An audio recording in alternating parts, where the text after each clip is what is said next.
Good morning to everyone and wishing you very happy new year। आप लोगों को मेरी तरफ से बहुत बहुत नववर्ष की शुभकामनाएं। ये नववर्ष सारे बच्चों को खुशियों से भर दे और जो भी आपने अपना लक्ष्य निर्धारित किया है उसमें सफलता प्रदान करे। मेरी ईश्वर से यही कामना है। तो आज के इस शुभ अवसर पर मैं आपके सामने फिर से एक छोटी सी स्टोरी शेयर करना चाहूँगा और ये कहीं ना कहीं मेरी लाइफ से रिलेटेड भी है। एक स्टोरी बताता हूँ। दो बच्चों की कहानी है। दोनों बच्चे बहुत अच्छे फ्रेंड थे और वो साथ में ही उन्होंने मतलब अपना चाइल्डहुड बिताया।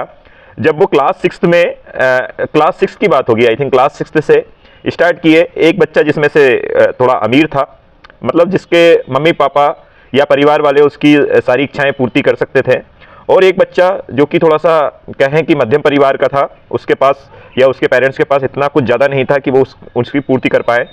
तो क्या क्या हुआ, वो जो बच्चा, एक दूसरा बच्चा था, एक बच्चे को हम बोल देते हैं राम और दूसरे बच्चे को बोल देते हैं श्याम। तो जो राम है वो कह सकते हैं एक धनी बच्चा था, और जो श्याम था वो इतना मध्यम परिवार का था। तो वो क्या करता है, अपने मम्मी पापा से या अपने पेरेंट्स से बोलता है कि क्लास सिक्स में मुझे साइकिल चाहिए। तो उसके मम्मी पापा उसको साइकिल दिला देते हैं। वो क्या करता है, साइकिल से खूब इधर उधर घूमता है, खूब इंजॉय करता है, और फिर वो पढ़ाई पर भी उतना ध्यान नहीं देता है। लेकिन जो दूसरा बच्चा था जो कि श्याम था, वो अपनी पढ़ाई पर फोकस करता रहता है, आगे बढ़ता जाता है। और फिर उसके बाद में क्या होता है कि वो फिर जो राम था, जो धनी हो था, तो उसको ज़्यादा ध्यान नहीं देता है पढ़ाई पर। वो साइकिल से इधर उधर घूमता है, स्कूल भी नहीं जाता है, और वो फेल हो जाता है किसी प्रकार से।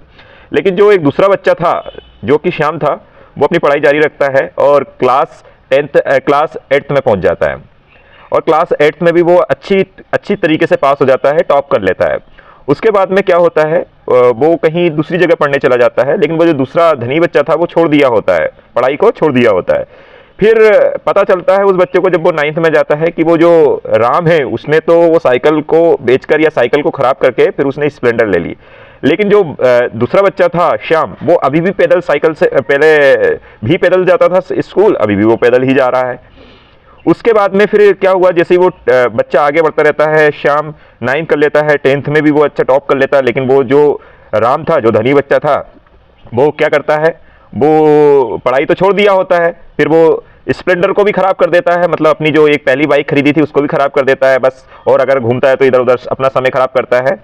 और जो श्याम है वो अभी भी पढ़ाई पर फोकस करता है। लेकिन उसको एक दिन पता चलता है जब वो क्लास टेंथ में पहुंचता है कि भाई उसने तो स्प्लेंडर को छोड़कर एक और बाइक ले ली, पल्सर या कोई सी एक ही स्पोर्ट्स बाइक ले ली।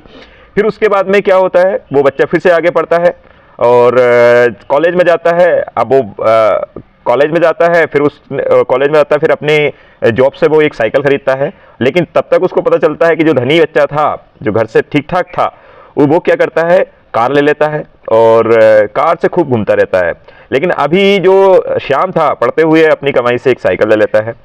और उसके बाद में एक समय ये आता है कि वो जो श्याम था, वो उसको पता चलता है कि अब वो बच्चे ने तो कमाई तो की नहीं थी, कुछ अपना पढ़ाई भी जारी नहीं की थी। वो ऐसे करके अपनी जो प्रॉपर्टी है उसको ही लॉस करता जाता है।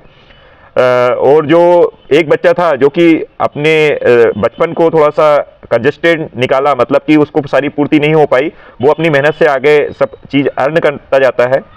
और एक समय के बाद में उसके पास जो सारी चीज़ें होनी चाहिए, मतलब एक बेसिक रिक्वायरमेंट होती है श्याम के पास, वो सब होती है। लेकिन राम जो कि अपना जो प्रॉपर्टी थी उसको ध्यान में नहीं देता है, आगे कुछ अर्निंग का नहीं सोचता है, अपने करियर के बारे में नहीं सोचता है। और एक समय के बाद में फिर उसके पास ये सारी धन चला जाता है। तो बच्चों, ये मेरी कहानी तो नहीं है, मतलब मेरे जैसे कई लोगों की और कहानी हो सकती है। तो इस कहानी से हमें ये सीख लेनी चाहिए कि हमारा बचपन या चाइल्डहुड कैसे ही भी बीते वो मैटर नहीं करता है। लेकिन हमारा जो एक लाइफ है वो एक सिस्टमेटिक होना चाहिए, हमारी एजुकेशन ऐसी होनी चाहिए, हमारी पढ़ाई पर हमें इतना फोकस करना चाहिए ताकि आज हमारा डिसाइड करेगा कल। तो अगर हम आज चाहते हैं, मतलब बचपन में ही चाहते हैं कि सारी फैसिलिटी मिल जाए, सारी सुविधाएं मिल जाए, हो सकता है अगर आपके पेरेंट्स के पास हैं, पैसा है, इतना है कि भाई वो दिला सकते हैं, तो वो ओके। बट अपनी तरफ से जिद नहीं करना है, आपको अपने काम पर फोकस करना है, और एक समय के बाद में आपके पास वो सारी चीज़ें होंगी जो आप चाहते हैं।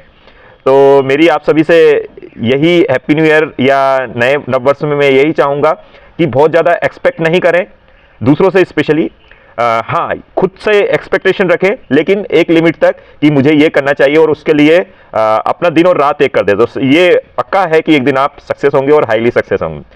धन्यवाद।